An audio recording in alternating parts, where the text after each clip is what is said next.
All right, what's going on, everyone? Welcome back to another episode of Warrior Chronicles. I'm your host Daryl. Today we got a good buddy of mine's, Chuck.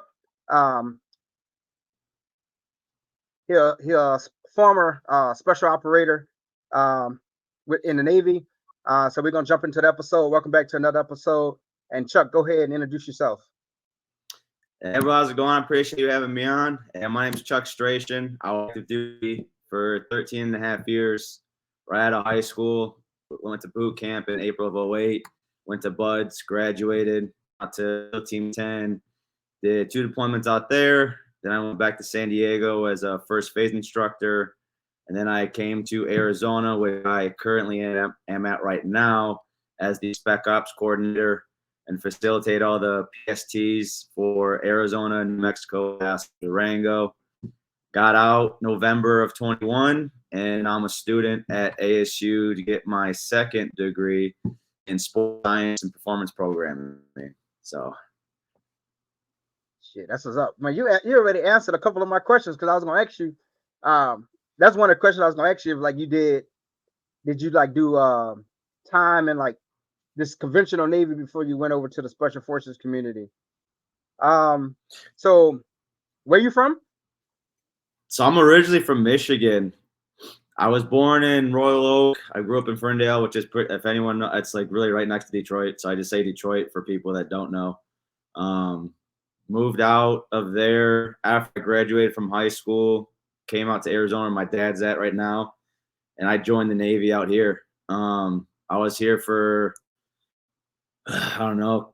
I got out here August of 2007, turned 18 September, and then left immediately. I left April, which was as soon as I could leave. So, and then that's when my Navy career started. So actually, was one of your was it, no, I was gonna say, so I was no, I'm not sorry, the you go ahead. original, but back when I first got in, SO wasn't a rate.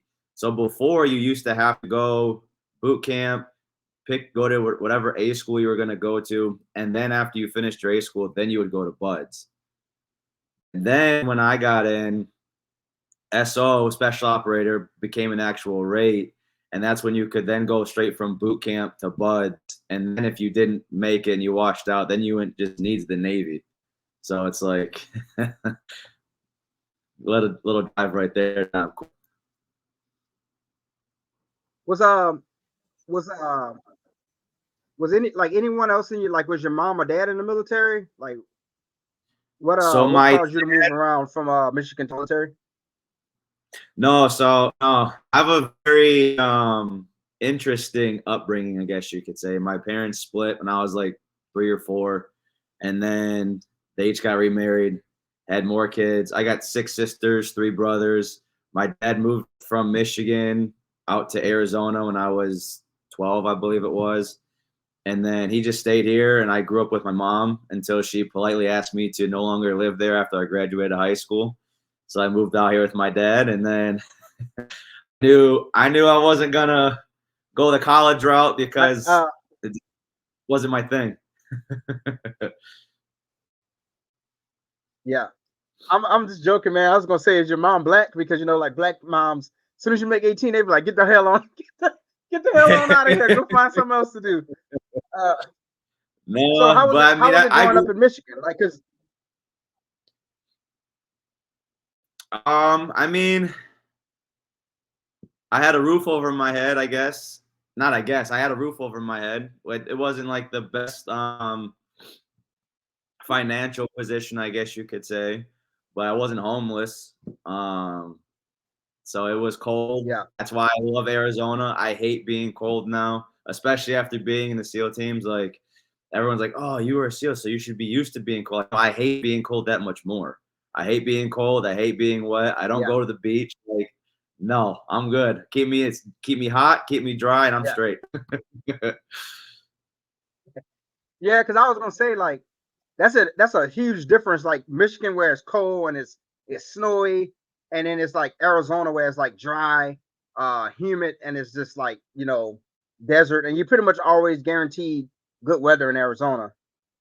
Oh yeah. Like right now it's 56 degrees and sunny. It's gonna be 77 degrees today. Like I'm complaining at all. Yeah, it's raining out here right now. I think it's in the 50s here in South Carolina, but it's raining. But we didn't got I think we got 5 inches of rain so far this morning. So the whole yard is a big It's ass puddle. I don't like that. So what? Okay, when you got to Arizona, were you a pretty good student in school, like in high school?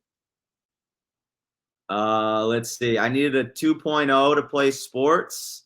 So I think I graduated like a 2.5. Like so I went to school for sports, friends, like I was not the Yeah, best scholarly person. But with that being said, now I'm older, I'm 34. So like right now my GPA I think is like a 3.3, 3 point something like that. So like it's definitely like I was just young and didn't care about things I probably should have cared about more. But you live in your right. yeah. I tell people a lot. I tell people that, especially young people, I'm like, listen, you've been going to school from pre-K all the way to 12th grade, right? I encourage a lot of kids like to take maybe a year off because you do all of that schooling and then you go to do more schooling in college. And I know people talk shit about college kids, but if you're a college kid who come from the best background, right? It's hard. College is hard, right? So you about to be around a bunch of different people, like a bunch of different groups of people that you probably never really experienced, right? If you don't have money, you got to work, you got to study, you got to find a place to live, all of that stuff. You're a young person, so you in relationships, you got family issues. It's tough. So I'll be telling a lot of people, I'm like, man, go travel the world if you can. Shit, join the military for 4 years. People talk shit about the military, but the military is going to teach you a little bit of. It's going to teach you some structure. After you do 4 years in the military, you're like, after doing this bullshit, let me go ahead and do college. You know what I mean? So that's why I tell people. Yeah, I tell people that's like, yeah, no, 100%. And that's why, because I was doing the recruiting gig out here. I wasn't a recruiter. I did zero recruiting. I just ran the recruiters did all the recruiting. I ran all the workouts and did all that stuff. But I would go to some I'd go like to the high schools and do like presentations and talk to the kids and be like, look, and some of the schools I went to, like some of these kids already had like full rides and all that stuff. So it's like it's different audience, I guess. But I'm like, if you don't have a full ride scholarship and your college isn't already paid for, and you're still not sure on what you're gonna do, you're just gonna go to college and figure it out. Like you're wasting your time and your money. I'm not saying do what I didn't do 10 plus years or do a career, but go in the military, get some life experience. Like you just said, travel, get paid to do it, have medical insurance. Like then when you get out, not only is your school paid for, you get paid to go to school. And then you can yeah, also learn trade, or you learn like, hey, actually the military is my thing, or you'll learn a trade while you're in, and or become an entrepreneur. Like there's a lot of you have more options that way, and then you're not just burying yourself in all this debt and all these issues. And I don't know. I'm yeah, 100%. I mean, I served, so like obviously I'm an advocate for it, but like people yeah. like me No, that no, don't come from like it's a great option. yeah. And that's what I tell people. All right, so you okay? So as soon as the high school, you jumped into you joined the Navy. Was your upbringing a reason why you was like, fucking, I'm broke, I'm about to join the Navy, or you was just like you saw a video? Like I saw a video in 2000. I joined in 2004, so I saw a video on I guess it was like the aircraft carrier that was swimming. Well, um, it was moving across the screen, and it was just like go Navy or some shit like that. And I was just like, I think I'm gonna call them people, and it's that's how they that's how they got me. You know what I mean? So I don't really like. It wasn't because of like, oh, like I seen September 11th happen on TV. I was skipping school that day, and I was skipping school trying to go. Me and my brother was trying to go to a swap shop to swap out some video games, some Nintendo 64 games, and September 11th happened. And me and my mom, we used to watch the war on TV because every morning I wake up for school and you would see, like, I forgot the general name, but he was from the army. He would come on TV and give updates about the war, and you would Yeah. see tanks shooting that stuff. But that wasn't really like I didn't say like, oh, that's why I want to join the military, but I mean, I ain't gonna lie to you. Like at the time, I'm like, man, that seeing tanks shoot shit was cool until I actually went to Fallujah in '07. I was like, this ain't cool at all. But it wasn't like some huge sense of like patriotism, like why I joined the military. I think it was more so like for the adventure. You know what I mean? That's why I joined. Yeah. No, see, I don't know. I'm different. I'm kind of the same idea, but I was 100% like I was in seventh. I was in seventh grade math class when 9/11 happened. And I remember that, like, I remember where I was sitting. I forget my teacher's name, but I remember the teacher. It was a dude, math teacher. He had glasses. I remember him specifically. I just forgot what his name was. But I remember that day, I was like, there's got to be something that I can do to never let that happen again. There was just something I was just like, that's not okay. Like I've always been like anti-bully. Almost the first thing I got into it is because I was like fighting bull. I don't like bullies. Like, Yeah, why pick on someone? Like, if you want to fight, cool, but like fight someone that's like going to be like a fair fight. So that's yeah, whenever that happened, I just got like that burning desire to be like, I want to serve. And so a couple of my uncles were in the Marines. My dad was in the Navy. And I didn't know, honestly, I didn't know much about the military in general when it came to different branches. Obviously I knew there was Marines, Army, Navy, but I didn't know like exactly what each did and all that stuff. And then as I got older, I looked more into it. And then when I was in high school, that's why I started like, oh, a Navy SEAL. That's my buddy was the one that actually told me he was going to join to be a SEAL, but then the Navy actually screwed him over. So they told me he'd be able to get his PRK in boot camp, and you know yeah. how that went. No, No, player, he was on a sub. he just wanted a body. And it was like we got him. Yeah, Like, but when we he got us told me one. he was Yeah, but when he told me he was gonna go do that, I was like, bro, that's cool. But I didn't know, man, I didn't know. I just heard of a SEAL, but I didn't know what they were. Then I looked into it, and this was back in our day when YouTube was just becoming a thing. So I started YouTubing like videos, and I was like, oh, that's actually like really hard. And for some reason, that made me want to do it more. Like I like doing hard things, which is like I'm 34. I just started. That's why my ears are all jacked up now. I just started doing jujitsu 2.5 years ago, and I compete in it because like I just like the challenge. Like I don't know, just it's fun doing things like that. And so yeah, I started doing research, found out it's literally the hardest military training in the entire world. I'm like, I'm gonna go do it. And the reason behind all that is because, like I said before, I didn't come from the upbringing. I had 6 sisters, 3 brothers, and if I in my mind, which was my why of why I went to go, which drove me to completion, was if I can do this, we can go do whatever we want to do. My mom didn't finish college. My dad, like I said, went in the Navy, but he didn't go to college. Like, so I wanted to show them, like, hey, if I can do this, you can go do whatever it is you want to go do. It's like one of my sisters now has her master's in psychology. My other brother ended up joining the Air Force, and it's like, so it's just like everyone. It was my way of setting our own new generational path, I guess you could say. Yeah, Why you created. I chose the hardest route possible, but it was worth it.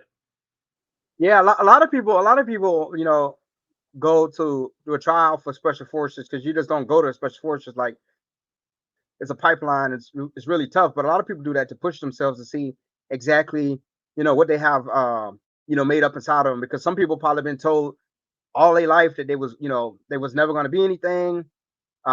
They probably came from some like a really crappy background. So a lot of people go, whether they trying to go be a SEAL, go be Marsoc, try to go be a SOCM, or try to go be a PJ, or whatever pipeline they try to go be a part of. A lot of people they do that because they want to push themselves and they want to seek out the hardest challenge possible, physically and mentally, to see if they really got that. So you got to boot camp, and how was boot camp? Was it just a breeze? Was it hard? Were you homesick? No, so actually, I enjoyed it because I was just trying to get out of my I would so I, like I said, so my mom kicked me out. I was staying at my dad's. I was working at the mall, and I wanted to join and leave as soon as I could. But like I was 17 when I graduated high school, and so I didn't turn 18 until September.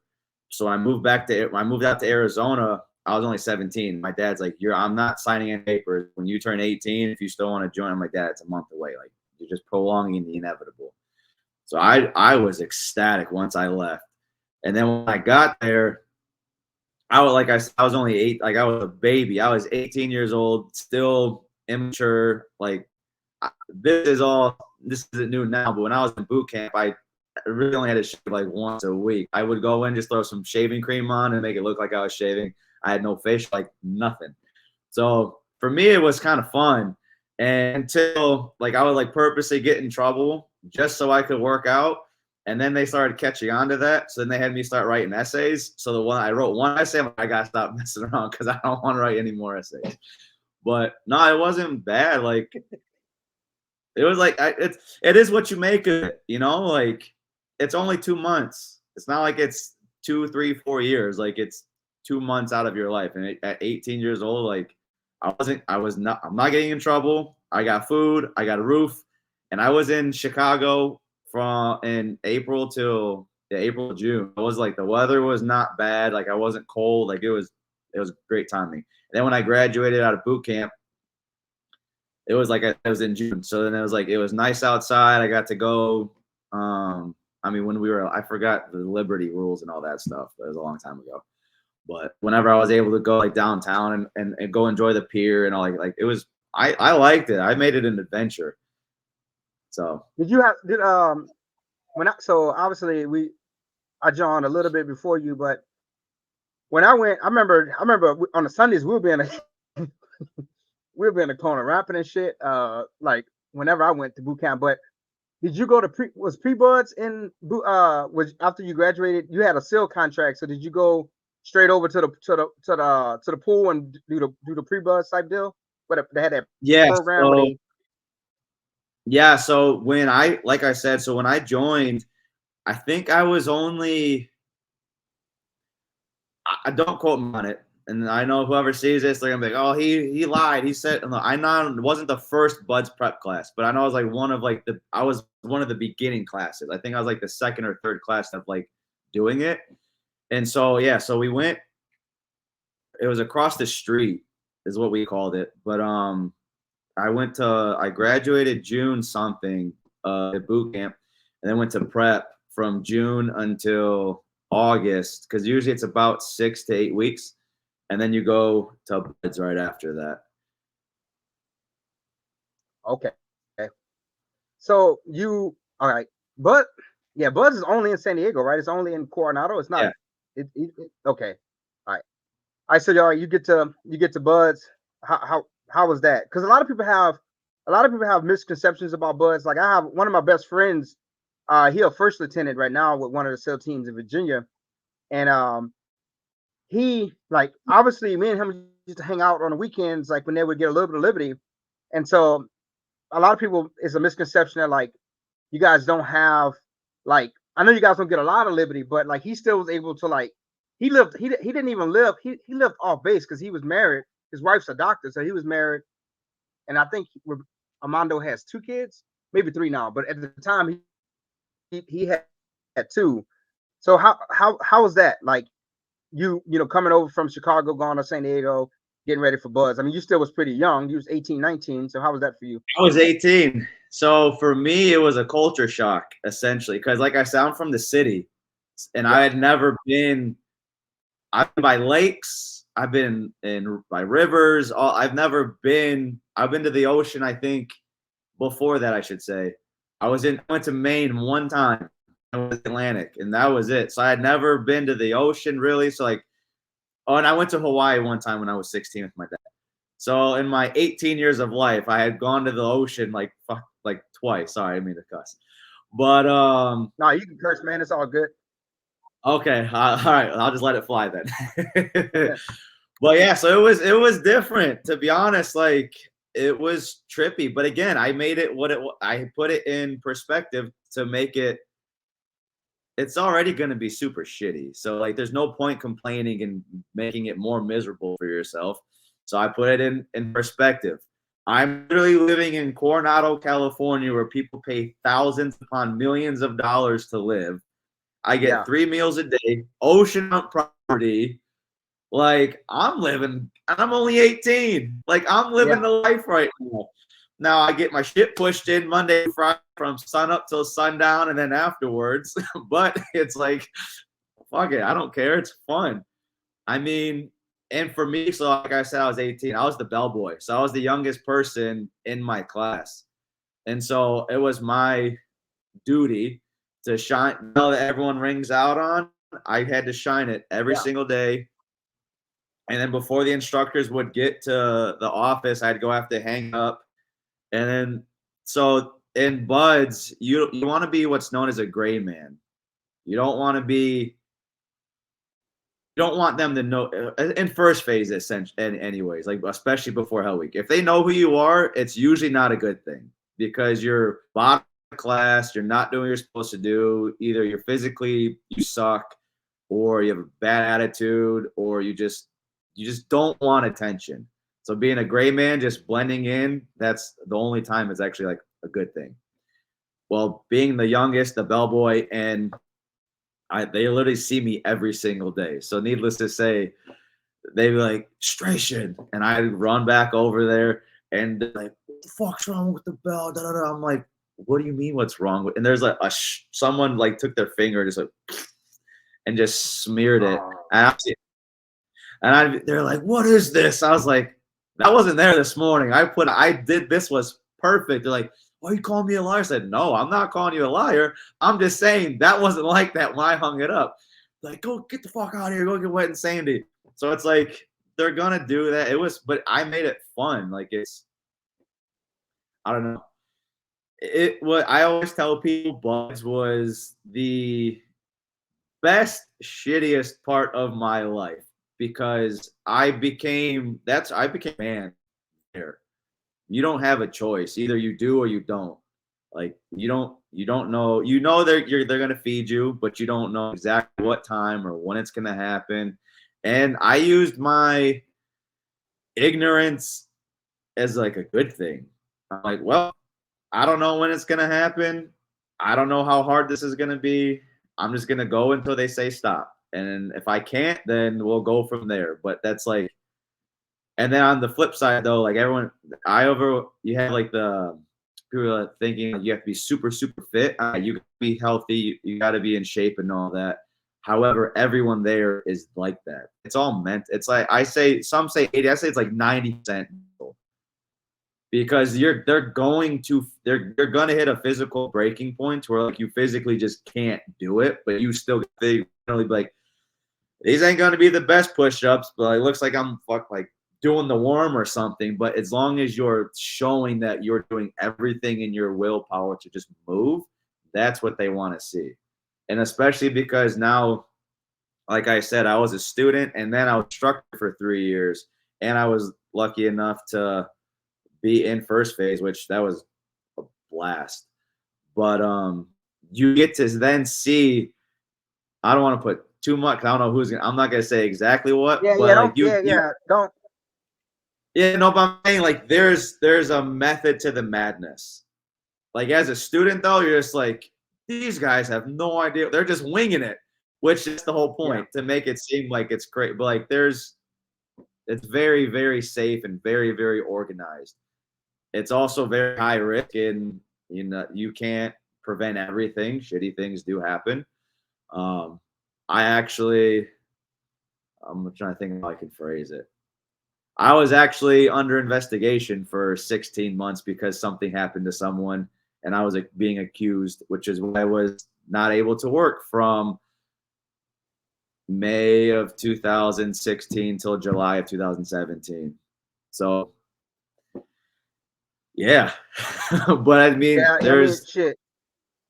If you stay, yeah, I know no, for me. no, like it happens and it sucks, but it happens. You can't, you have, yeah, I'll leave it at that. Yeah, I mean, if you stay like I'm on. Well, now I'm stationed on Paris Island, and unfortunately, a lot of a lot of recruits like have passed away in the 3 years I've been there, and the DIs are constantly under a microscope because the DIs are literally like their mom and their dad because they spend so much time with those recruits, and some of those recruits just they check out. Unfortunately, you know what I mean. Like one recruit recently, I think he hung himself, I believe, and so a lot of people was under investigation, and I mean, shit, I've been in the Navy 19 years, and I mean, I've been subject to investigations, not for people like not for physical stuff, but like misconduct. People name me as a witness, or people name me as being there. You know what I mean? So I think if you, unfortunately, in what we choose to do, you're probably gonna be under an investigation at some point in your career. But unfortunately, but it's always good to walk out on the other side unscathed. I know, like I said, like I know, like when I said, like one of my best buddies, he's a lieutenant in one of the teams, and he told me like when he went right, he was a fleet returnee, right? So he went to Buds once before, he dropped out. We didn't, Do you know what class he was in by chance? I don't even know, man. So when did Armando go? Armando went. Shit, I don't remember. He should have. I think he became. I think he finished his second time around like 2014, 2015. So me and him was third classes together. He went to Jacksonville Naval Hospital. He was a HM2, got a DUI, lost his rank, got it back, went to Buds the second time and finished. But he told me, he said one of the things that was, and hopefully I'm not giving away too much, but he said the same thing. He said he wasn't the fastest runner, he wasn't the fastest swimmer. He said the thing that that he said what he was doing was he was P10 in boots and utes and all of this stuff on the beaches. And he said he said he realized the thing that really kicked his ass the most was the boat rubbing on his head. He said the Zodiac just rubbing on when you run with the boat. He said it was just like killing him. He said that's the thing that was like made him want to just be like, I can't do this no more. Like he said, it was just the boat rubbing on his head. He still has like this weird The balls. mark on his head from the boat just rubbing because he's not the tallest guy. He's Dominican, and so like that was one of the toughest things for him. But he said like the thing that he said like it was now or never for him because like I said he had went before, he dropped out, he got a DUI, he came back, went again. So he said he already had these strikes against him, and he was like, this is now or never. He's like, you creep your mid-20s, you can't keep going back to Buds. He was like, it's now or never. And he said that's what got him through. He's like, he didn't care.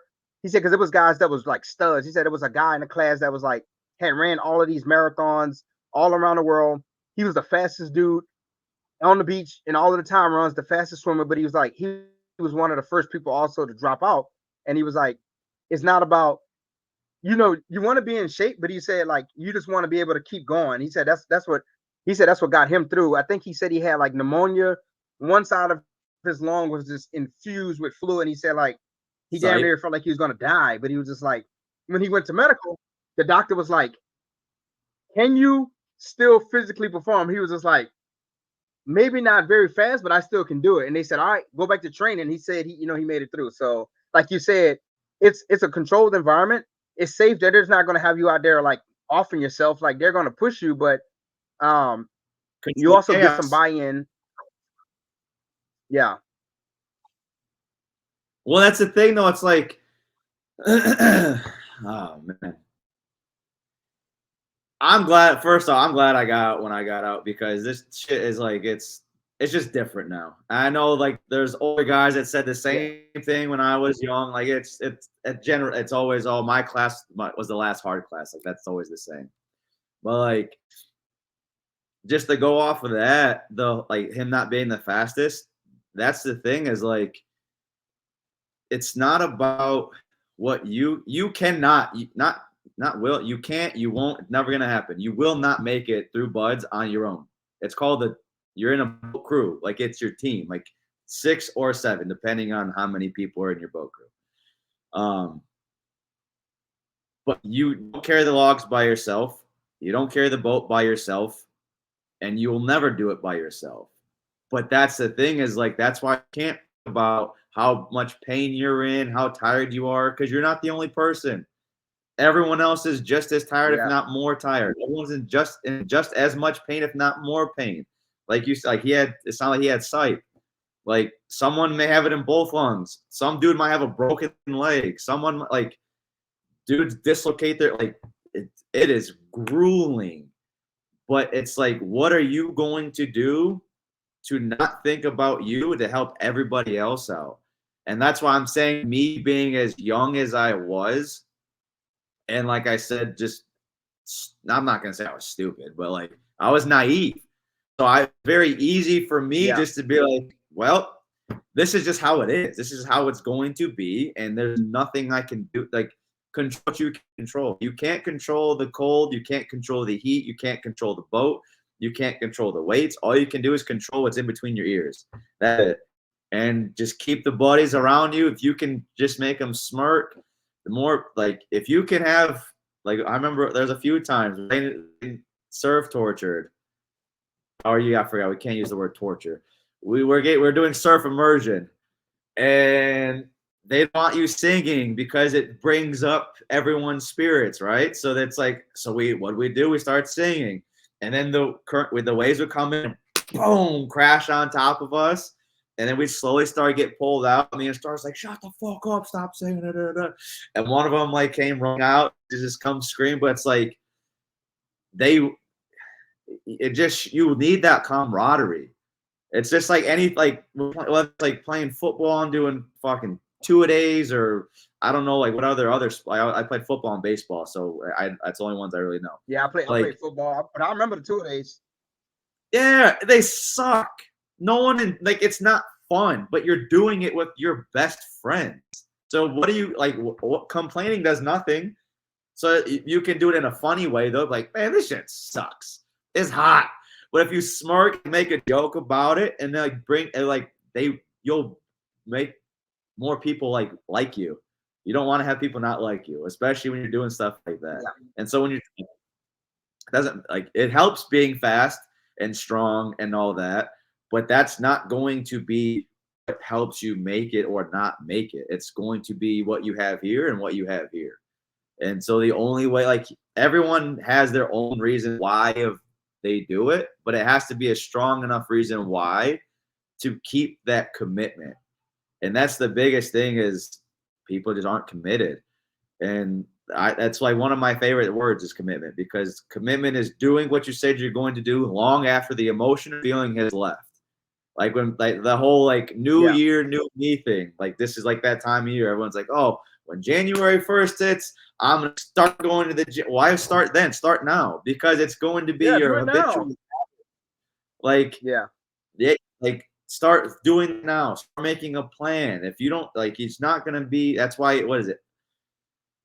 Over 80% of the people after 2 weeks in January already revert back to what they were doing before because it's not just you don't just Yeah. wake up one morning like, oh, today's the day. No, it has to be something you're going to force yourself to do to become a habit. And then you can start making changes. And it's just small changes, 1% change every single day. That's all you got to do. And you're not going to notice anything until Yeah. you consistently do it. And after a full year, 1% change, there's 365 days in the year. So 365% better. Well, and why did you get there? Because 1% every single day. So it's the same thing. That's the same mentality that I had. I didn't know I had it. I couldn't verbally like express it like I just did now back then. But I knew like, hey, this little bit, just one more step, one more meal. That's all I thought about. If we did a 4 mile timed run in the morning before breakfast and we had something right after that, I'm like, I know we got to eat breakfast eventually. So I just got to finish it and make it to breakfast. And then as soon as breakfast was done, I'm like, all right, here we go. I just got to make it to lunch now. I'm not thinking about dinner. I'm not thinking about Friday. I'm just thinking, I just got to make it to that next meal. And if you, obviously, my end goal is like, I want to graduate. I want to get my trident and be a skill and be the best team guy I can be and all that stuff. But you got to take the macro to micro and then make small goals, small wins just to keep like, okay, I can do this. I don't know how, but I know I can. And you just got to keep pushing and one more, just that one more. And then eventually, oh shit, I'm graduating today. And it was, yeah, I don't know how I got on that little tangent, but yeah, so here we are. So you get your trying after Hell Week or after because after Hell Week y'all go over to what's that course where you gotta pretty much do all of the like shooting and what is it land warfare or So I'll break it down real quick. So obviously you got boot camp, and then after boot camp, you have bud prep. After prep, you go. That's when you go to. I think actually just recently within the year. Now that I think about it, I think they just changed. Prep used to be at Great Lakes. I think it's out. I'm pretty sure it's out in Coronado now. I think. Like I said, I've been out since 21, so I think that was when I started chat. Anyways, then you go to Indoc. That's 3 weeks, I believe, and then you go to first phase, and then that's Hell Week is in the first. I believe it's the 4th week of and this is like common knowledge. It's not like I'm giving the secrets away. Like everyone, everyone knows it. it's I all on believe YouTube. Yeah. yeah. I'm saying it's actually like everyone knows. First phase is 8 weeks. Second phase 8 weeks. Third phase 8 weeks. So you finish bud. So first phase is like selection, hence Hell Week. Second phase is diving. So that's when you learn like dive physics and all that stuff. And then third phase is basic land warfare, marksmanship. It's pretty much like that's like the big stuff. And then after you graduate buds, then you go to SQT, which is SEAL qualification training. Then you go, and that's when you start doing like, well, I went. I know like the blocks have the order of the blocks have changed, so I don't remember exactly how it is now. But like when I went, we went straight from shit. How did it go? SQT. The first thing was I think it was free fall. So that's when you go get your jump wings, free for all qualified, and like all that stuff. And then after that was shit. I don't know, but I know like you have CQC, so you do like clearing houses and like all that stuff.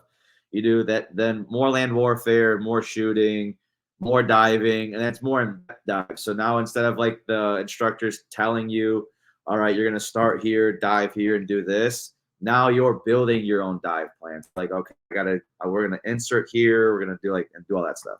That's when you start to learn how to do it on your own. And then once you finish, and then you do SEER school. We did ours at the very end. And then once you get done with, and we did like winter warfare training, like and all that stuff. So then when you finish that, I think that was 6 months ish, I believe, 6-8 months, something like that. And then from there, that's when you graduate SQT. That's when you get pinned, get your trident, and then that's when you go to either East Coast, West Coast, SDVs, or you go to the 18 Delta.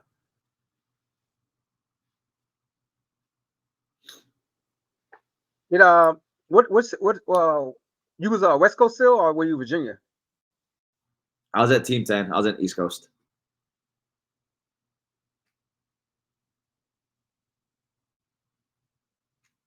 Okay. So where was your because y'all I mean whenever I was stationed in Key West, like I got selected to go do beach coverage with some SEALs. Like they wanted some corpsmen to come on the beach while they was diving and shit, but they end up getting a shitload of like lobsters and shit and like fish, and they just was like, hey, take some lobster, here's some fish. But that was I mean we sat on a picnic table with a med bag and an oxygen tank, and those guys went out diving and stuff, but they literally came back with a bunch of like lobster and stuff. But that was pretty cool. But out of all the places that you trained, what was one of the favorite places you trained? Oh, that's a good question.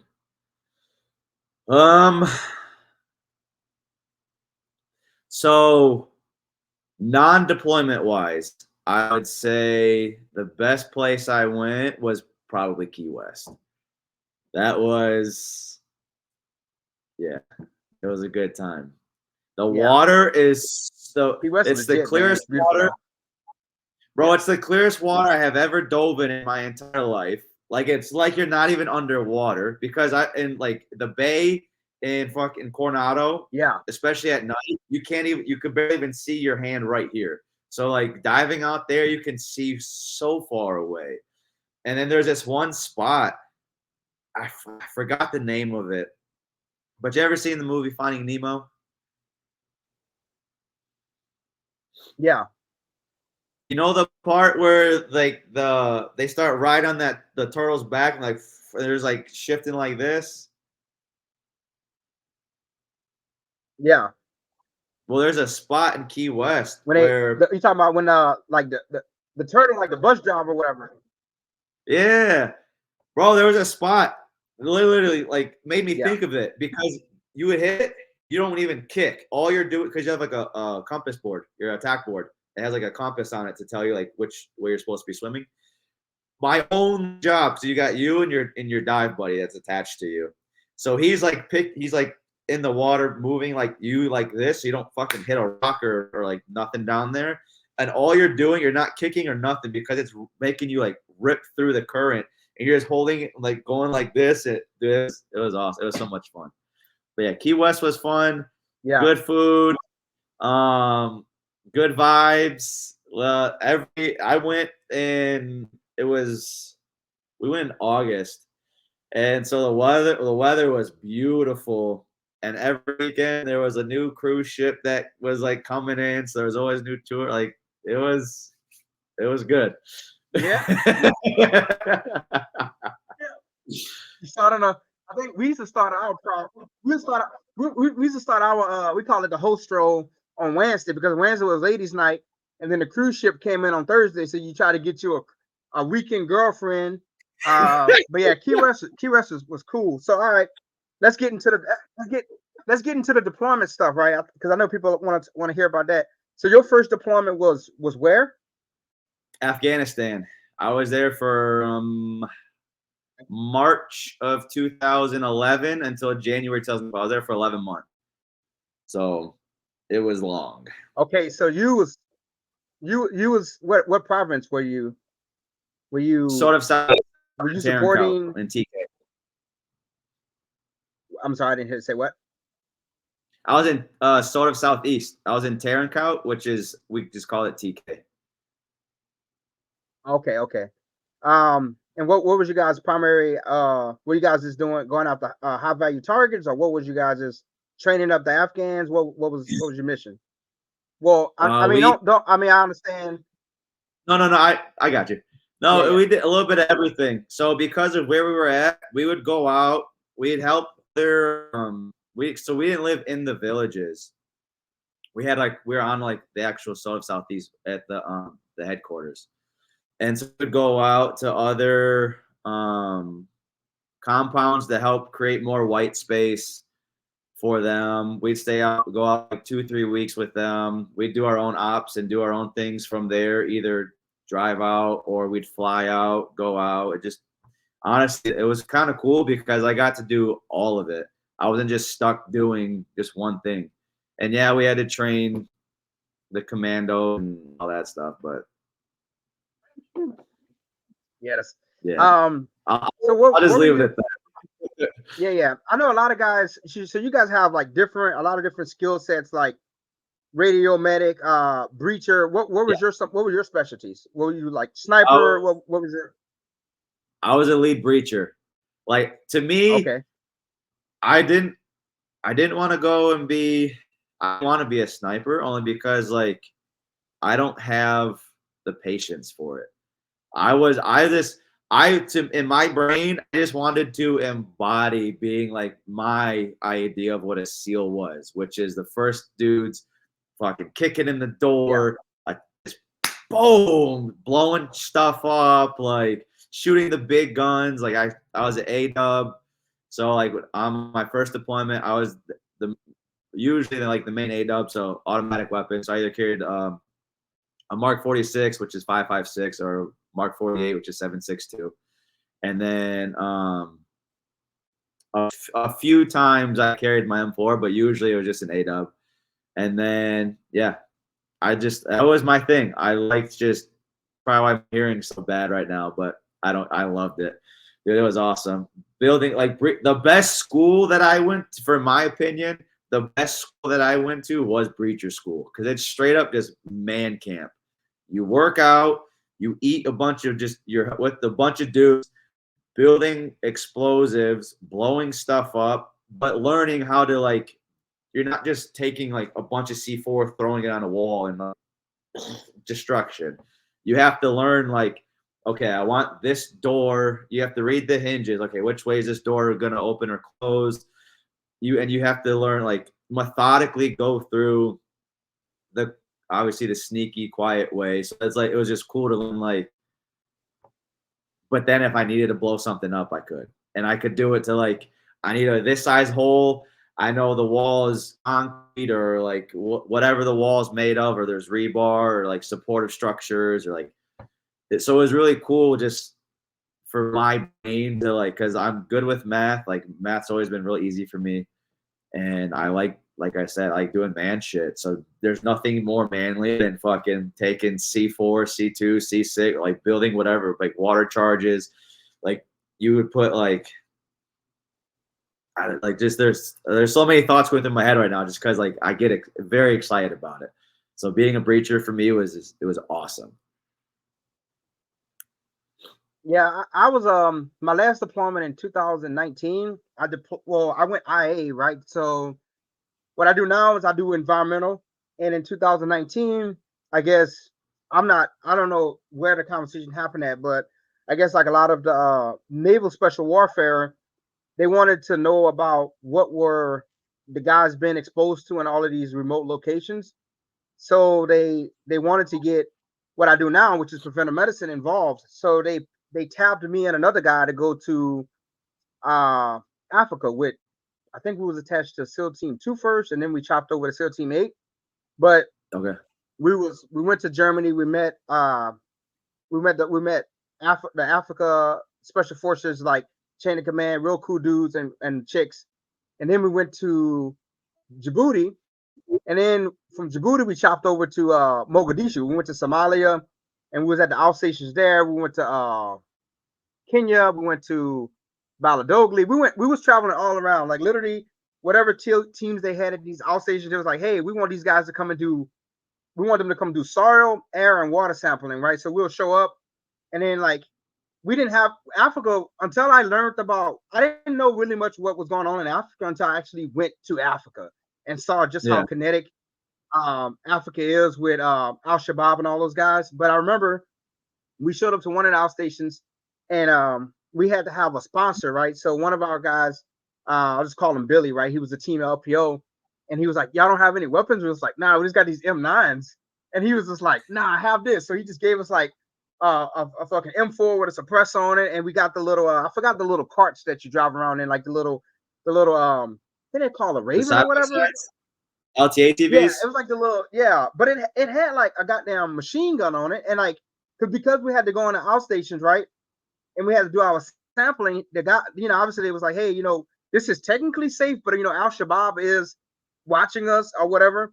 And so I remember like going out getting our air samples and our salt samples, and like it was like baboons and shit, bro. But I remember we got to shoot some of the weapons or whatever, and that was pretty cool. But um, a lot of the guys was like a lot of the dudes was like super like eager to like because it was like, well, we just like naving. It was like, well, you want to like shoot this. I remember like shooting the coax, and one of the MRAPs they had the guy gave me like the it was a monitor with like joysticks, right? And then like you just pretty much scan, right? And it was like a Gatling gun, and that was pretty cool. But like I remember doing that with like because we spent most of our time with SEAL Team 8 because when we got there, 2 was getting ready to chop back out, and then like 8 was there, and then like we went down range with them, and we was able to do a lot of cool stuff because they really wanted to know what they was being exposed to. Because some of the guys are saying like guys was developing like cancers and all of this stuff, and in Africa, I mean Africa, everything in Africa wants to kill you. I'm pretty sure someone's gonna get offended by that, but I mean Africa has the black mamba, they got baboons, they got all of this stuff, bro. We saw all of this stuff, and like they really wanted to know what environmental things was causing, what could possibly affecting y'all long after y'all said, hey, I'm done being a SEAL, or like I'm gonna go into the civilian world. So that was pretty cool. But I didn't know a lot how kinetic Africa was until actually going to Africa. Because some people go to Djibouti and that's the whole time they're just kind of like chilling, and you're like, why the hell am I in Djibouti? But then, like I said, actually going down range with those guys, I didn't obviously we didn't do no operations or anything, but we was in the outstations and like you hear stuff and you was like, oh shit, Al Shabaab, China's doing stupid crap, Russia's doing like really proxy stuff, right? And they got all these different factions in Africa, but that was pretty cool. So you did two deployments to Afghanistan, or you did Afghanistan and somewhere else? I did Afghanistan my first deployment, and then I did UCOM my second deployment. So I went to Germany, and we were in Stuttgart, and we just trained with a bunch of different countries. I went to Romania, Poland, Lithuania, um, Israel. Israel was the cool. That was the best, not necessarily training experience, but just like culture. I love history. Like I'm not like a history whiz, so if you ask me a bunch of questions, I probably won't know. But just the way because I grew up Greek Orthodox, so very traditional, Yeah, old school like that. And so being able to go there, go to like River Jordan, the Dead Sea, the Holy Church, like being able to experience all that like in person, and like that was it was different. It was really, really cool. But it's like something that I always tell people, like, I don't care what you believe or anything like that, but if you got a chance to go over there, like you gotta check it out just because it's I don't know. Growing yeah. up, I like went I to said, like reading the Bible and knowing like all that stuff and then actually going and experiencing it in person was definitely it was really cool. I went to Haifa, Israel in 2008, and we got to go to Jerusalem. And I went to go to see. I think I forgot, man. I forgot the name of that wall, but it's a wall, and it has like water and like people. All of the different religions are there praying. So you got Muslims, Firewall. you got yeah, and people are like praying, and it was cool, man. Like you said, I was blessed to go there in 2008 to Haifa, Israel, and that was probably one of the best places I've been to a lot of different countries in the Navy, right? 19 years. Next year I retire, but Haifa, Israel is definitely one of the best places. I mean, if you're really into like the religious thing, that's great. But then I mean, the women I was like smoking hot, bro, in Israel, and it was pretty cool. We did a little bit of training um with their military, and those guys, their military don't fuck around. Like they're in a Bro, place you see where it right right now, now. and I don't even want to make it, huh? I was like just about to say, you see how it is right now. So, and Yeah. that's I was we trained with oh what was the name of the group? Flotilla 13 is what they're called. But they're like they couldn't understand that our deployment, like we were there and then we're going back to Germany, then we weren't going like back to the States because their deployments are like going from home to the fucking Gaza Strip and then going right back home. So like Yeah. they like have to like that's just because their war is literally there. So Yeah. it's like understanding all of that. But bro, yeah, I was in Tel Aviv. We were in Yeah. the I believe it was the Hilton. Like we were in like that's another thing too. When bro, being a SEAL, whenever you go places, you are literally treated like a fucking rock star. Yeah. Like we got to go all you could eat. Like it was, yeah, So it was I good. I just want to back up real fast because on your first deployment, you technically was a boot. You was a new guy. So okay, y'all get to Afghanistan, y'all do all of the rip tour where you cross you change out with the other team. When you had to do your first real mission, how how was that for you? Like, what was going on inside of your head? Like it's your first Oh, mission. You leaving the wire. so before we even went on our first op, we were there for I don't remember exactly how long, but I was before I even went on my first op. I remember there was a V bid that went off right outside the gate next to a fuel tank, a trucker that was sitting next to another fuel truck, sitting next to another fuel truck. It was a boom, So do you think? boom. I know I was because like, I know in Afghanistan there was a lot of like the Taliban was infiltrating the so do you because all right, so what a V I know what a VBAD means, but what a VBAD is a suicide vehicle IED, right? yeah, Improvised explosive device. So yeah. do you think that was like staged because they was able to blow it up next to all those different fuel tanks? Yeah, no, 100%. Oh, although I else would, it was right next to our compound. Of course, yeah, 100, Yeah. like 1,000%. That's what it was for. But Did y'all dude, it have was but so y'all had fucking hot. Like the heat that was coming off of that. If like I was like, dude, like, and it wasn't like right next to me. It was a little bit away. So like I wasn't, and I'm not saying like I almost got blown up there. I didn't because it was far enough away to where like, but the heat was so hot. It felt like my face was just melting. I was like, fuck, welcome to Afghanistan, boys. yeah. And, and like you said, right? I remember when I went to Fallujah in '07, we was at an outpost and we was watching a road. So this road was the only road in our AO that was controlled by the military. We had outposts on it. But there was another road called all of the people that went to Iraq, right? It was this road called Mobile, right near this thing called a four leaf clover. And a vehicle bomb hit a Iraqi police station. And although we was like a mile away from it, the shock wave and the sound, you just need to experience it one time. Like you don't need like I commend all of the guys who've been hit by IEDs multiple times, but if you feel that shockwave go through your body and the noise, right? The fireball, the black cloud, that's enough. Oh Like yeah, that's enough for one person. So the fact that like you said, you guys hadn't even before you even did the first real world mission, like you was like, okay, welcome to Afghanistan, shit is real. And you need that because you do a lot of training, but you need that. I like to call it the kick in the dick to be like, oh, okay, this is all right, this shit is real. yeah, So bro. I still remember. So when we went, like, so like to answer your question, when we went on our first op, bro, I was like, okay, after all the training I did, and obviously I've seen fucking like movies and heard stories, and all that stuff.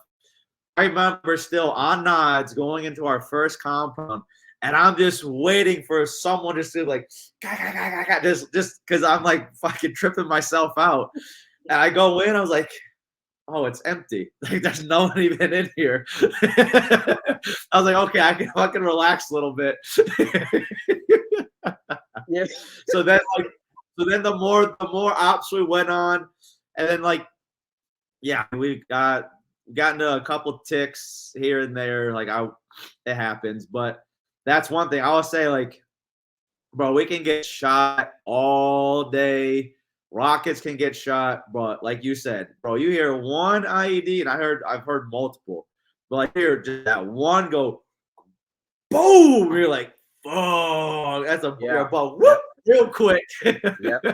I remember the first time. I remember like and when I went to Fallujah in '07, it was way different than what it was in '04, '05, right? Because doing Operation Phantom Fury and all of these, right? The Marines, the Army, the SEALs, all of those guys that went down to fight, they was fighting house to house. The insurgents was showing themselves.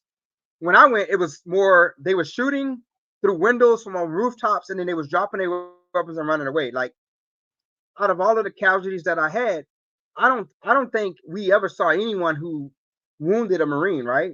But the first time I come from Louisiana, I mean, I grew up like in a shitty town, but I wasn't involved in any like gang banging or violence or whatever. So the first Yeah. time I actually heard AK-47 fire, and it was like a guy on a roof shooting down at us, bro. It was the worst shit ever, right? And I was just like, damn, like I got 7 more months of this. And then the first time someone took a shot at me, right? You hear gunshots, but when it passed right by your ear, you like, when they took that it's shot at that me. snap. And then, yeah. And then you're like, okay, this is personal because there's someone out there who's trying to hunt you down. You're trying to hunt them down, but then it's like personal. And like I told people, I said, that's when you really, when it first happened, you're like, oh shit. But then something click in your head, like, it's like adrenaline, and then you like, you want more. Which, and I'm not even bragging about this. This is, I'm not bragging about it. I'm not saying I'm just some hard ass. I'm saying when someone shoot at you, you're like, okay, I need to get, now it's my turn. Like, you shot at me, I need to get at you. And it's like, I remember like a blood, like a rage came over me. Like I wanted to like go out and like quote unquote get some, right? Which I never did. I never got any. But I'm saying like that's just how I felt. But the first time Bro, you hear an explosion or a gunshot, you just like, that's at you. You just like, oh shit, this is real. you're like, yeah, it's like, fuck me, no, fuck you. Pop, pop, pop, pop. Yeah, exactly. So that's what. But So the only thing that pissed me off though was like, I shouldn't say only thing. I mean, I guess a lot of things good. So my second deployment, I was supposed to go back to Afghanistan, but I didn't get to go. And because my buddies got to go and I didn't, it was kind of like that same thing. I was like, bro, I didn't join the military to become a SEAL to go fucking go to Europe. Like I yeah, joined to go to war to fucking kill bad guys. Like that's literally why I wanted to do it. And now I'm out and there's people like going to fucking Switzerland and skiing Alps. I'm like, that's crazy to me when I know I got buddies back over there doing the thing. And especially when they really went back to where I was already at for 11, they went back to sort of Southeast. They went to TK. I'm like, yeah, I already know it. I've been there for almost a full year, but it was a blessing in disguise because about a month, I'm trying to remember when did I deploy. I forget exactly, but my son was born during my second deployment. So because I was in Europe, I got to come home, go to his birth, and I went back on deployment. So like then when I went back on deployment, though, I'm like, that's when the mentality switched. I was like, all right, so now I gotta actually start taking care of myself because it's not just me. So that's when the wheels started turning a little bit differently. yeah. And like my squad leader, Sergeant Hamilton, I mean, this dude was like infantry, and he always told me, he's like, obviously I'm a corpsman, I'm in the Navy, but he was saying, hey, you have to always like study your enemy, right? And so I tell that to a lot of corpsmen. I was like, hey, like, you guys, I know you guys want to go with the Marines and all this stuff, but I was like, you got to read, right? And like a lot of people, they don't understand, like you said, you get the opportunity to go to Europe and train, but if you look at what's going on in Europe now, right? If you look at Russia and how Russia is laid out, right? The reason why it's important for us to go over to Europe and train with our allies is because Russia pretty much, every country that's like an ally of ours is pretty much buttoned up against Russia. And if Russia decides just to do a huge, well, I mean, Ukraine's pretty much slapping their pee, but I'm saying, you get what I'm saying, right? Yeah. If you think about it from like if you just sit back and it's like, well, why the hell like these forces are going to Europe? They're skiing and all that stuff. Yeah, we are having downtime, but we're training to also get familiarization with our partner forces, our allies, and building up their capabilities, because we don't want Putin and whoever else to come and Oh yeah, no, I take mean, over all of Europe. So that's why I yeah, tell a no, lot of people, I'm like, and that's what they I were tell trying them to that, explain to me, but you can't explain that to. I was only SO, I think I was SO2 at the time. Yeah, so 20 was I 22-year-old SO2 Stration who already did 11 months in Afghanistan and now wants to go back and fuck shit up even more. Like, I don't care about allies and all that. I want to go fuck them up. So let me go. yeah. So yeah, that's what I try to tell like younger sailors and even some of the Marines, right? Like I was like, yo, you gotta, this is why we're posturing this way. Like you have to read about, you gotta like read more. I know people just want to like, everyone wants to be the hammer, everyone wants to hit the nail, but sometimes you have to just take a step back and and look. So Oh you yeah. did your time in the teams, and then from there you became an instructor in first phase. Yeah, so I went out 2000 and when did I go out there? I think it was 2014. Um, checked in. I was an indoc instructor at first for I think I was supposed to go straight to first phase, and then one of the in-dock instructors got in trouble. So then he had to go. He got put into training. So then they pushed me over to in-dock.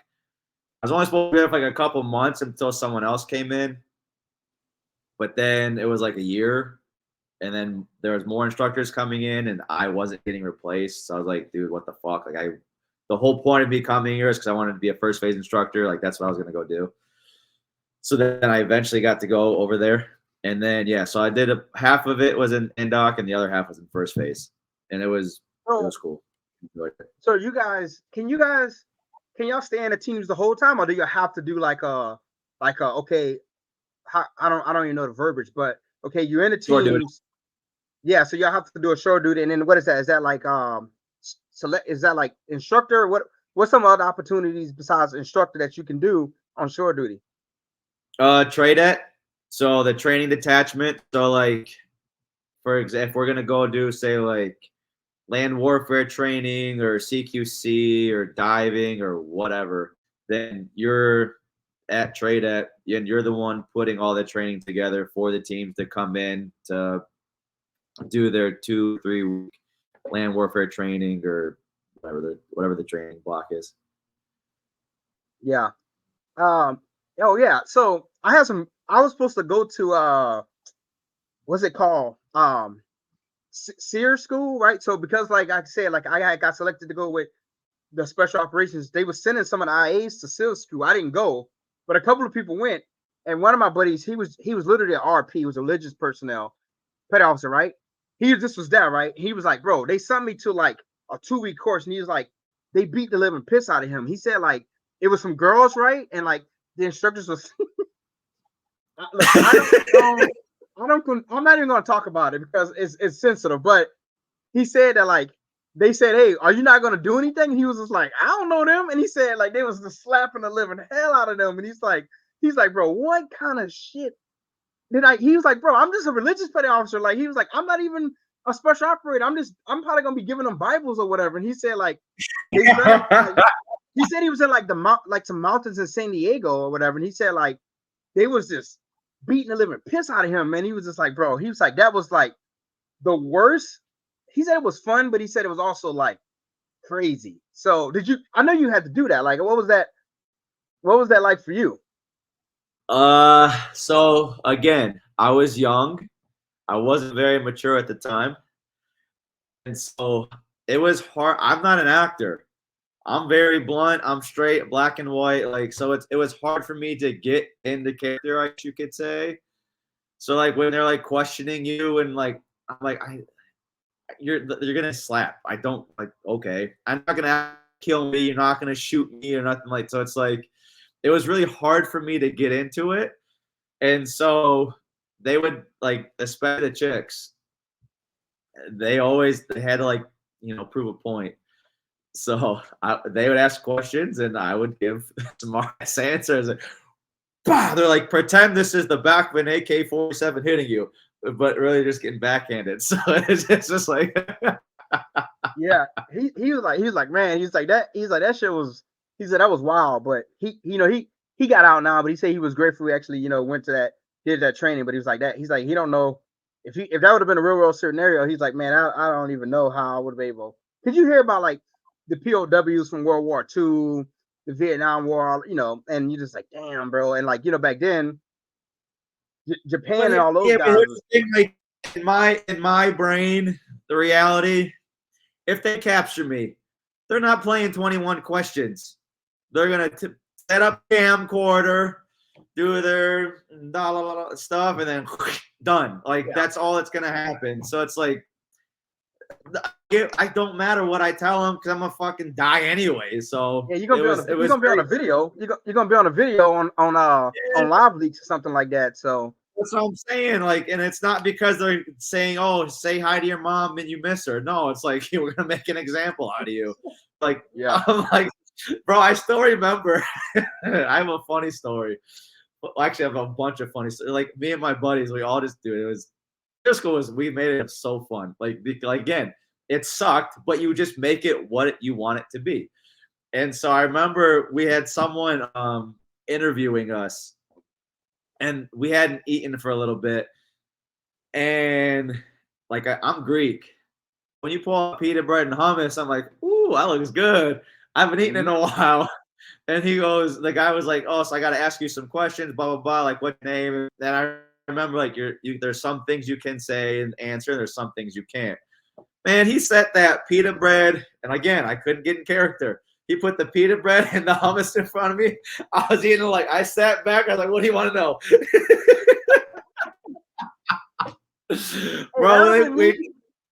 Bro, they came back. They'd put some crawfish out there. They'd put some crawfish in front of me. I would say, what do you want to know, bro?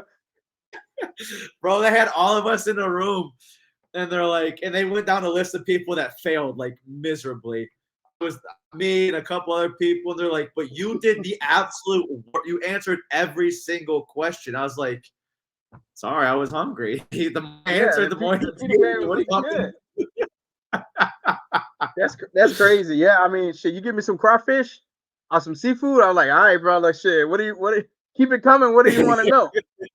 We got about, there's 15 guys here. We're staying over there. Here's the coordinates. And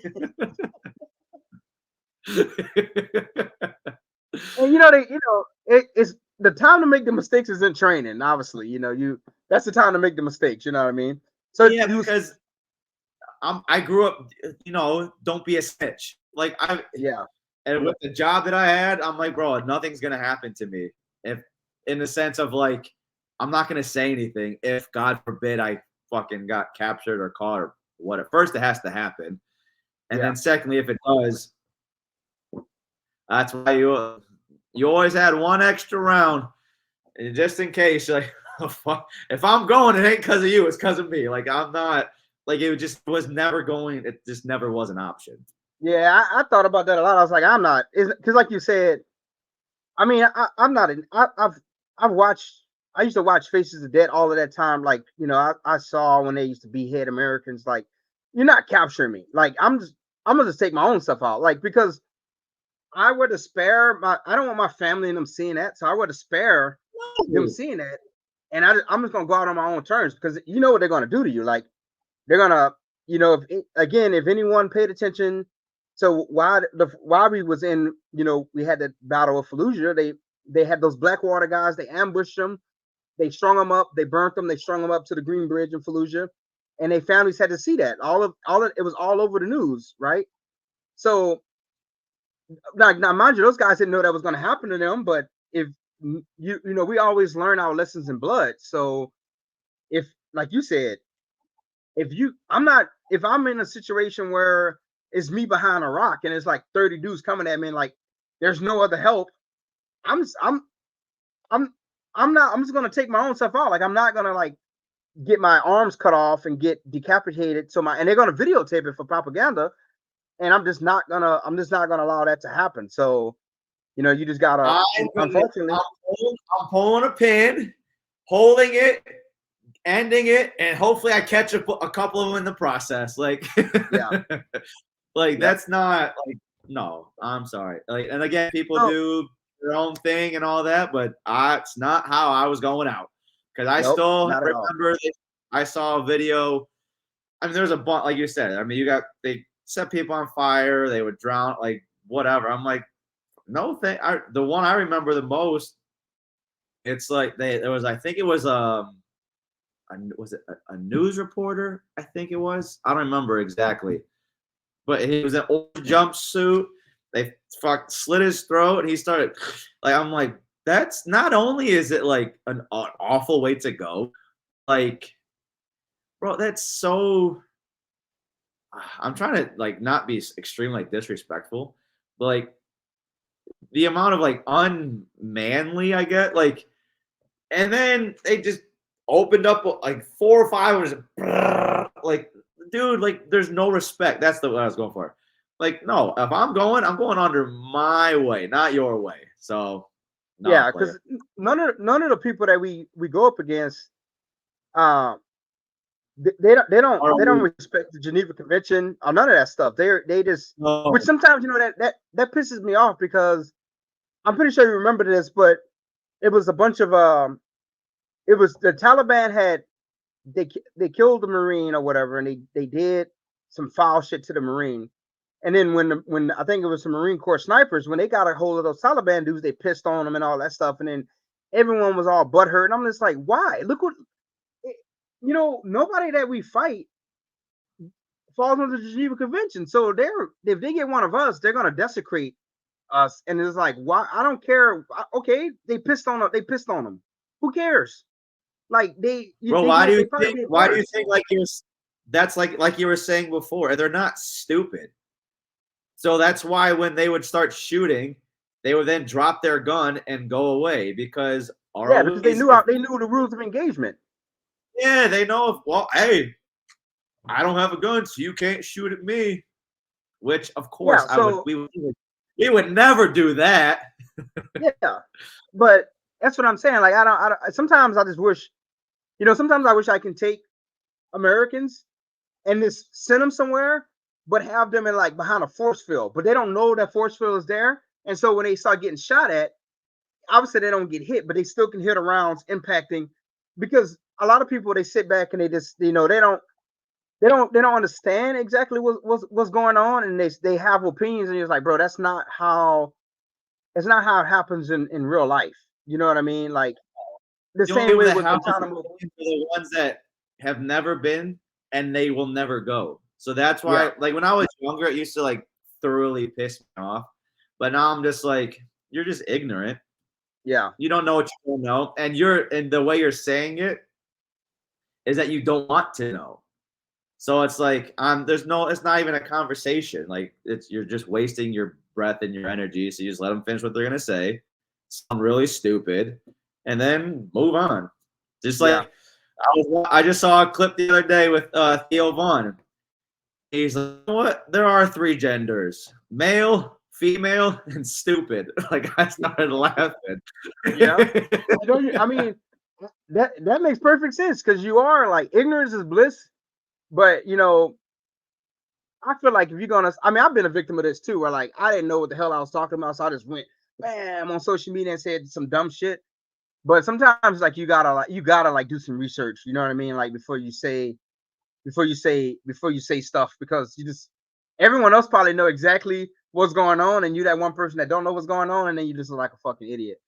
So okay, And what's first even selection, worse is huh? when they get like that, and then they kind of just like ram it down your throat. Well, like, dude, they're trying to tell you 2 + 2 is 5. You're like, no, 1, 2, 3, 4, 2 and 2, 4. Like, well, no, because if you count it like this, you're like, oh my god, all right, bro, you're good. Yep, you're right. So all right, I got a question, and this is probably a hot topic item, but I was saying that like a lot of people was saying that like you know obviously SEALs and special operations are supposed to be the silent professionals, right? And they were saying a lot of guys like uh so I like I said I've half of all, if you look at, I don't read, I look at audiobooks, right? That's an audiobooks, but half of all of my audiobooks are audiobooks about military campaigns, right? So I read a lot of those books, right? And so this is, I mean, people probably can't see, but hold on. My No, you can't see. A lot of my stuff is Yeah, I can see some of it. it's Yeah, it's military, right? It's all like, yeah. so the last book I finished was The Village, Into the Fire by Dakota Myers, On Desperate Grounds, Red Platoon, stuff like that, right? The Last Punisher, which I didn't like. The Last Punisher, it was about a SEAL. It was too cringy.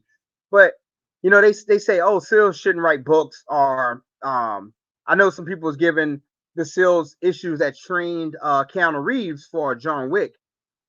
And what's your opinion on that? Like, I think y'all still got to make a living. Like, people think that SEALs get paid. The money is okay, but y'all have families, y'all have kids, y'all have wives. The divorce rate in the teams are high. You got mortgages, right?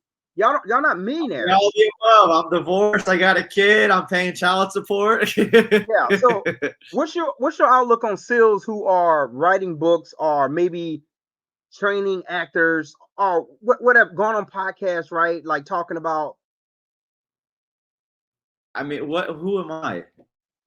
I don't care. Like my thing is like time and place, right? Yeah, So like right now we're talking about like my military career, what I've done, where I've been. There's no I'm just that's what I did. It's yeah, not who I am, right? And I think that's where people start to get misconstrued and like especially like not as much it's not as bad anymore in my opinion to where it used to be. But like I was the same way. I was like, oh, you shouldn't say like a silent professional in a sense of like not being arrogant, cocky, and like the first thing that comes out of your mouth shouldn't be like, hey, like for me, like, oh hi, my name's Chuck. I used to be a Navy SEAL, blah blah blah blah. It's like if it comes up in conversation, cool. But if it doesn't, then it shouldn't be like your person. My opinion is again just my opinion. Some which means some people agree, some don't, and I either way don't care. But if you're not doing anything wrong in a sense of like giving someone a tactical advantage or giving secrets or like things like that, and you're just expressing like what you've been through or whatever, I don't see a problem with that. And actually, in my opinion, it's a good thing if you're saying like, yeah, like, you know, went to combat and I had these issues afterwards and this is how I overcame them. So not only you're not really harming, I think you're actually helping because then you can just one extra person, you're like, oh dude, fuck, I thought I was the only one dealing with that. So there is someone else out there like me. And I'm like, oh fuck, he was a SEAL too. Maybe one of my buddies can connect me with them and maybe he can help me with whatever. So that's why I'm like, that's when the ego starts to come in. When people are like, oh, you shouldn't fucking say anything. It's like, well, there's some things you should and some things you shouldn't. Now, when you have some people that are like boasting and bragging about things they've done on deployment when it comes to certain operations or missions, or whatever, it's like, again, that's again my opinion. I don't think that's what you should be doing because it's like, so is that the only reason you are who you are? Like, I always tell people, I'm not who I am because I'm a SEAL. I became a SEAL because of who I am. Right. So like you can take me out, like I'm still gonna be me whether I was a SEAL or not, because that's just who I have, my character and my morals and like whatever. So it's just like, I don't know. My opinion is just do what you're gonna do. Just don't just know your limits. Is so like I'm like, do it. It's just like if you play in the NFL. You can talk about it, you can talk about plays, but you're not going to say, okay, well, here's our playbook, and this is what we do first and 10 in the red zone, and this is what we like. You're not going to do all that, but you can talk about, yeah, I played in the like. What's to me, there's no difference yeah. because you people want to say it's just a job, but then when you talk about it like it's just a job, now it's like, oh, you're not supposed to say anything. Fuck off. So after you separated from the teams, how was that well, not the teams, the military, right? But obviously you didn't like I've been a corpsman all my Navy career, but you went straight into the pipeline, became a SEAL. When you separated from the Navy, what was some things that you experienced that was well for me because I'm retiring next year, right? So what were some of the things that was like that sucked, right? But what was also some things that got you through doing double digit years of your life in the military, and also not only just being in the military, but being a part of a community that's always gone, that's away from the family, that's physically and mentally demanding. How was that adjustment going back to the civilian world? Therapy. It I'm pro was therapy. I'm like pro therapy. no, I honestly like I am. You just got to find the right one. So that's why when people say like, oh, therapy sucks, because I used to be me. I'm like, therapists are stupid. They don't know what they're talking about. They just paid to ask me questions and not ever come up with solutions. When really, if you deep dive, you're the person that needs to find the solution to your problem. They're there to help guide you in the process. And once you start understanding that, then it's a little bit like, oh, okay, cool. But anyway, so no, at first when I first got out, I was extremely depressed. My anxiety was at the worst it's been, the most depressed I've been, because I was like, fuck, like, what do I do now? because again, I was I was 18 until I was 31, 32, however old I was. I was in the military. I was a like that's all I did. That's all I knew. And then, but the reason I got out was, like I said, I got divorced, and I wanted to be a part of my kid's life. I knew if I stayed in, I wasn't. There was not an opportunity for that. I'd go back to the team. My son would have stayed here. I would have went back to San Diego. I probably stayed on the West Coast teams, but I'd see him maybe once or twice a year. And that I wasn't. And I know people do that, and I've got nothing like that's just not something I personally wanted to do. So I was like, fuck it, I'm getting out. And it was not ever like in my opinion, like you can set yourself up like to me, like retiring and then the like just getting out the door is like a little different, only in the sense like the ends there. You do have a little bit of a financial backing. Like I got like there's disability and stuff like that in school, but like I wasn't like financially stressed. It was just like you just kind of felt alone, to be honest, because like seeing your boys every day, and like especially after the investigation that I went through, like it was like people say like the teams are the teams and everyone's got your back and all that until like you don't really hear from anyone anymore, and then onesie twosies, and Yeah. then like but then you gotta realize the phone works two ways, so it's like well you can also reach out to people, so that's when you can't have like that pity party for yourself. But no, the transition was rough. Now I'm fucking awesome. Like I'm going to school. Like I worked through all my stuff. I'm very, very present, active in my son's life. Like today, I'm actually about to go pick him up from his mom to go take him to like a little secret Santa thing he has with a couple cousins and things. So it's like that's why, and like, but I had to like put in perspective, like, why am I getting out? And I just remind myself, like, you're doing the right thing. Like, this is what you wanted to do. No one forced you to do this. And once I was able to like find different outlets of like, because the gym used to be my thing, and then it wasn't working anymore. And then again, that's like I said, that's why I started doing jujitsu. My son was very involved with Muay Thai and jujitsu, and I'd never done it before. And I'm like, I'll give it a try. And I've been doing it for 2.5 years. And that's like really like right when I got out. So it's just like I needed a healthy way to cope with it. And that was my outlet. And now I coach the kids at the gym. Like I just needed because whenever I do something, I'm all in. And Yeah. because I had at the time I had nothing to go all in on, and all I was me, my thoughts, it was like the worst fucking place to be. But now we're good. We're on the good side of it. All right. I got two more questions for you, and then I'm gonna let you out of here. All So, right. because all right, there's a lot of people who obviously want to train to be a SEAL or this a special operator in general, right? What Yeah.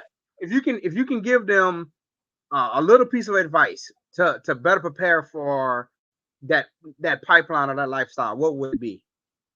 Oh, I think the best piece of advice, and not only because it's coming from me, but from every single person that ever went through. And if you can quote me on that part, you have to have a strong reason why. Like, yes, you got to be in shape, and yeah, you got to have a good mental and all that stuff. But like, if you don't have a strong reason why to stay committed, you have no shot at making it.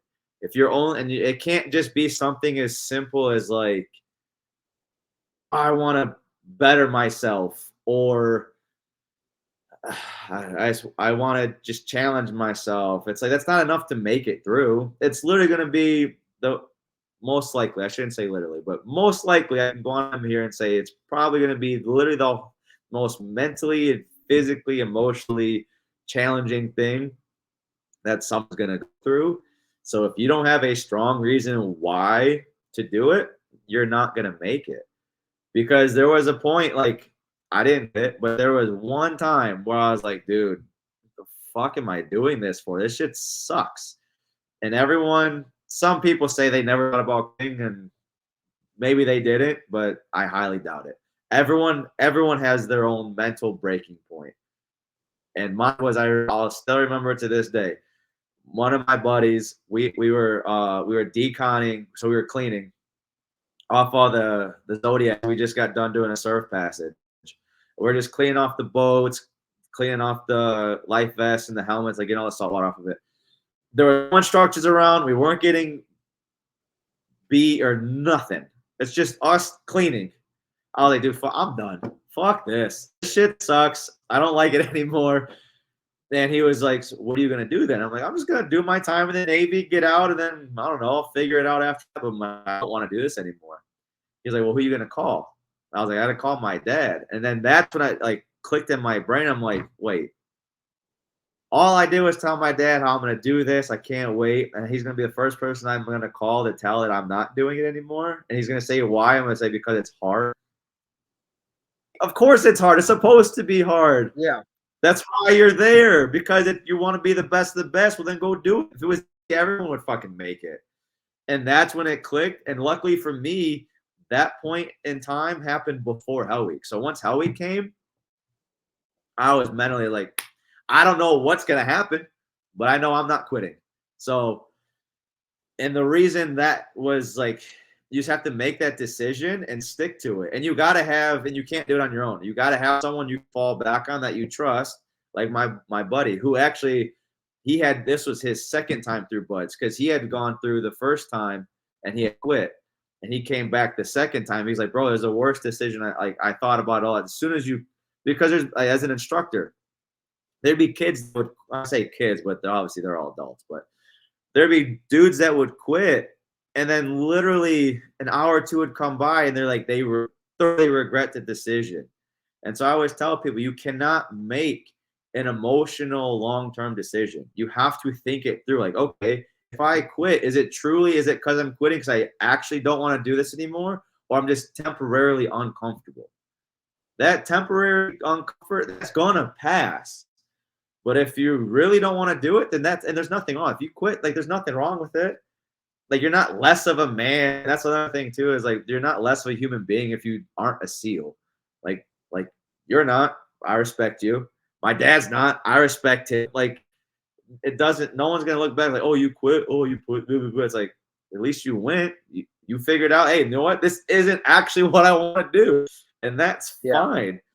But like, if it's truly something you want to do, you have to have a strong burning fire in your gut that's going to be like, fuck, this sucks, but I told myself I'm going to do this. And for me, it was like a little deeper than because I wanted to challenge myself. I was like, I want to show my siblings that we can go do this. And I want to prove to myself that I can actually commit to what I said I'm going to do. And I can't be a SEAL without completing training anyways. I really wanted to do that. So like, I had multiple reasons. You can't just have one. You need multiple reasons why. But they can't be surface superficial things. Like, you can't just say, I want to be a SEAL just because I want to be a SEAL. You're not going to make it. You're not going to make it like, oh, because it sounds cool. Oh, because I just want to go do cool shit, or like go fight bad guys, or like whatever. Like, it has to be something. You have to have an emotional attachment, like I said, to like that's deep down. That's going to be like, oh man, this shit sucks, but it's only short term. Short-term sacrifice, long-term gain. Long-term, like, it's gonna end. When? I don't know, but you just gotta stick to it, and that's it. So yeah, that's the best. That was like that's the big, and that's with anything in life though, to be successful, right? It's whether you want to be a SEAL, entrepreneur, business, school, like, you have to be 100% committed, and the only way to do that is after that feeling of like, yeah, because that excitement's gonna leave. Because I remember when I was training some of the kids out here, and they're like, Instructor Stration, like, how did you stay motivated every single day? I'm like, how? What do you mean, how would I stay motivated? I wasn't motivated. No one is excited to get up at 4 o'clock in the morning, to get wet and sandy and be cold and miserable. Like, none of that is motivated. Like, woo, let's go do that. No. If anyone says they were, they're fucking lying to you. It's because I was committed to my reason why I was there. And once you change that mentality, it's like going to the gym. I'm not motivated to go to the gym every day, but I'm committed to being healthy and showing my son a good example of what I think what it takes to be a good man and a whatever. So it's like, this is what I go do. I'm showing him, like, I said I'm gonna do it, and I'm gonna go do it. So it's like, or with anything. So yeah, that's what I would say. And with that being said, though, being fit does help. So I'm not saying you can be like some fat slob and you're gonna make it through buds. No, like be in the best shape you can be in physically, but also like you gotta have it up here. This is what makes and breaks you is right here. Yeah, my buddy, like I said, he was like, he still fucks with me. He's like, "But when you go on the buzz?" I'm like, "Never." For one, I can't fucking swim. I'm black. Armando is his dad's Dominican, his mom's black, right? But I'm like, bro, I played the Navy SEAL game. I think it was called SOCOM on PlayStation 1. My brother used to Yeah. want to be a SEAL. We watched the SEAL team class. I forgot what it's called on the Discovery Channel, where I believe it a was lot of 236. I watched that same thing, so that's why I was like, yep, it was a lot of legendary SEALs that came out of that class. A lot of legendary dudes. But my brother wanted to be a Navy SEAL, but my brother didn't even finish school, but he wanted to be a Navy SEAL. I remember like playing the video game Navy SEAL. We would watch stuff about the Navy SEALs, the Tears of the Sun or whatever, right? All of the movies about the Navy SEALs and all that stuff. But like, I never wanted to be a Navy SEAL. I respected it, right? I was in the same. I met Brandon because we was in the same duty station. We worked on postpartum. We had a lot of patients that delivered kids and their husbands were SEALs, and we was able to talk to them. But I never, I never wanted to be a SEAL. I'm a realist. I was like, I can respect that, but I can't do that. I know when Brandon was first going through, I met this Master Chief who was actually on the operation. I think it was Operation Red Wing. Where unfortunately, the helos crashed and a lot of SEALs was killed. The only reason why he didn't get on that helo is because when he was running to the helo as QRF, they had no more room for him, so they told him he couldn't go. And fortunately for him, he didn't go, and he was able to see his kid being born, right? Because I took care of his wife. And he invited Brandon, told him, "Hey, I want to be a SEAL," and he was able to get Brandon bumped ahead of the line to get his LASIK surgery at the time, right? And I remember we would go over to Little Creek, and the guys used to be running around in like the pants with the white T-shirt with their name on it, and we would go every Tuesday. I didn't want to go to Buzz, but I tried to do it one time. One time I was like, I can't. The pull-ups was too much for me because like the Navy standards is, I think you can do 6 as passing, but if you do 6 pull-ups, you might as well just get the hell on out of there, right? And I remember like Brandon would go there and Brandon would destroy these kids, right? These kids was there training all the time. But Brandon worked, he worked on the 4th floor with me. He was just a corpsman, and he was PTing on his off time. And Brandon was going there and he was destroying those guys in the pool, in the run, with the physical fitness. And like I said, I would go with him, but I would just kind of watch them. And I only worked out with them one time. And I was like, I know this is not for me. This is not even the real thing. This is just PT. And I was like, I know I can't do this. But like you said, you got to have a reason why to do these things. And the only reason why I stayed around the Navy for 20 years, and it was because I told myself when I first joined, I don't like change. I don't like change. So I was like, when I do something, I'm going to stick to it. And that's the only reason why I stayed around the Navy for 20 years. So I'm like, I don't want to get out. I don't want to like have them to like relearn a new job or anything like that. I'm like, they feed me, they give me something to wear. Even if you don't have no civilian clothes, you can wear your uniform. You can live in the barracks, stuff like that, right? So that's why I stuck around, because I don't like change. But I told myself, hey, I'm doing 20 years, and that's what I'm doing. I'm doing 20 years. So last question: who's gonna win the national championship? What do you mean, who? Michigan? Are you kidding me? I think I sent you the money. I already told your boy. I was like, let's go. I'm all about it.